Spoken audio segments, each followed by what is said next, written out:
Gaza जंग के बाद मिडिल ईस्ट में तनाव एक नाजुक मोड़ पर पहुंच गया है। ईरान में supreme leader Ayatollah Ali Khamenei के खिलाफ सत्ता बदलने की मांग को लेकर विरोध प्रदर्शन तेज हो गए हैं। इन विरोध प्रदर्शनों को इजरायल और अमेरिका से खुला समर्थन मिल रहा है, जिससे इलाके की पहले से ही खराब हालत और बिगड़ गई है।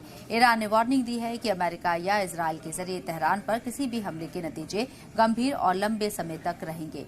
इस बीच अमेरिकी राष्ट्रपति डोनाल्ड ट्रंप ने ईरान को कड़ी चेतावनी देते हुए कहा कि अमेरिका वहां की स्थिति के जवाब में कड़े कदम उठाने पर विचार कर रहा है। ट्रंप ने आम नागरिकों की मौत पर चिंता जताई और ईरानियन लीडरशिप पर तशद्दुद के जरिए शासन करने का इल्जाम लगाया। इन घटनाओं की वजह से लोगों में तीसरे विश्व युद्ध का डर फिर से पैदा हो गया है। खबरें आई हैं कि वहां आम नागरिक मारे गए हैं, जिसके बाद अमेरिकी सेना ने हालात की पूरी तरह से समीक्षा शुरू कर दी है।